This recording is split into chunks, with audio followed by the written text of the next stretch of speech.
ഇപ്പൊ നിങ്ങൾ പറഞ്ഞപ്പോൾ പിന്നെ ഇപ്പോൾ ഇൻസ്റ്റാഗ്രാമിൽ അല്ലെങ്കിൽ മറ്റു തരത്തിലൊക്കെ സ്വന്തം ബോഡി എക്സ്പോസ് ചെയ്തിട്ട് അതിന് ഒരു വാലിഡേഷൻ പുരുഷന്റെ ഗേസിന്റെ അടുത്ത് നിന്ന് വാങ്ങി അതിൽ എന്റർടൈൻമെന്റ് കണ്ടെത്തുന്ന ആളുകൾ അവർക്ക് ഡിഗ്നിറ്റി ഇല്ല. പക്ഷെ ഞാൻ അങ്ങനെയല്ല എന്നാണ് നിങ്ങൾ പറയുന്നത്. ഞാൻ അങ്ങനെയല്ല. അവർക്ക് ഡിഗ്നിറ്റി ഇല്ലാന്നല്ല, അവരത് തിരിച്ചറിയാണ്ട് നിൽക്കുന്നു. അവരും പുരുഷ കേന്ദ്രീകൃതമായ മൈൻഡ് സെറ്റിൽ ചിന്തിക്കുന്നതുകൊണ്ടാണ് ആളുകളാണ്. അതെന്ന് അത് അവരുടെ തെറ്റല്ല. അവര് ക്രിയേറ്റ് ചെയ്യുന്ന ഒരു ക്ലോത്തിങ് കൾച്ചർ ഉണ്ട്. അവര് ക്രിയേറ്റ് ചെയ്തതല്ല, അവരിലൂടെ ക്രിയേറ്റ് ചെയ്യപ്പെടുന്ന ഒരു ക്ലോത്തിങ് കൾച്ചർ ഉണ്ട്. എങ്ങനെയാണ് ഇപ്പോൾ സ്ത്രീകളുടെ ഫാഷൻ, ഇപ്പോൾ പുരുഷന്റെ ഫാഷനും സ്ത്രീകളുടെ ഫാഷനും നോക്ക്. എന്തുകൊണ്ടാണ് പുരുഷന്റെ ഫാഷനേക്കാളും സ്ത്രീകളുടെ ഫാഷൻസ് മാറി മാറി മാറി വരുന്നത്? എന്തുകൊണ്ടാണ് സ്ത്രീകളുടെ cosmetic area largely women oriented ആകുന്നത്? എങ്ങനെയാണ്? എന്തുകൊണ്ടാണ് പിന്നെ പെണ്ണിന് മാത്രം ഇത്രയധികം ടൈമും മണിയും ഈ കോസ്മെറ്റിക്സ് മേക്കപ്പിന് സ്പെൻഡ് ചെയ്യേണ്ടി വരുന്നത്? കാരണം she has to satisfy the male desire. അത് നിങ്ങൾ അറിയുന്നുണ്ടോ? അതുണ്ട്, ഇല്ലാന്നൊന്നും ഞാൻ പറയുന്നില്ല.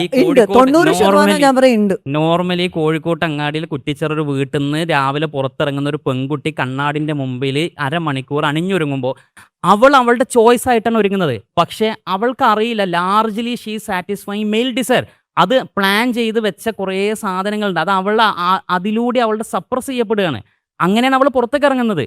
എന്തുകൊണ്ടാണ് പിന്നെ ആണിൻ്റെ മേലെ ഇത്രക്ക് കണ്ണാടിൻ്റെ മുമ്പിൽ ഒരു മേക്കപ്പിന് വേണ്ടി ഇത്രയും ടൈം സ്പെൻഡ് ചെയ്യുന്ന ആണിന് ഒരു പ്രഷർ ഇല്ലാത്തത് എന്തുകൊണ്ടാണ് പിന്നെ ആണ് എന്താ ലിപ്സ്റ്റിക് ഉപയോഗിക്കാത്തത്? എന്തുകൊണ്ടാണ് ആണിന് ആംപിറ്റിൽ പിന്നെ ഷേവ് ചെയ്യേണ്ടി വരാത്തത്? എന്തുകൊണ്ടാണ് ആണിന് വാക്സ് അത്ര ശരീരത്തിൽ ഉപയോഗിക്കേണ്ടി വരാത്തത്? ബിക്കോസ് അവൻ്റെ മേലെ പ്രഷർ ഇല്ല.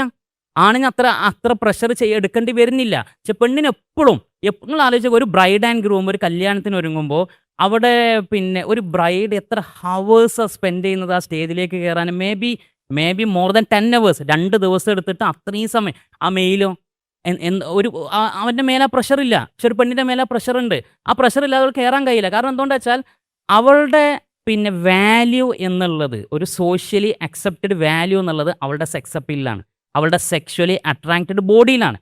ഒരു ആണിൻ്റെ ഡിഗ്നിറ്റി അവനെ ഒരു സദസ്സിലേക്ക് വരുമ്പോൾ അവനെ കാണുന്നത് ആസ് എ പേഴ്സൺ ആണ്, അവൻ്റെ പേഴ്സണാലിറ്റിക്കാണ്. പക്ഷെ പെണ്ണിൻ്റെ അവളുടെ ബോഡിയാണ്.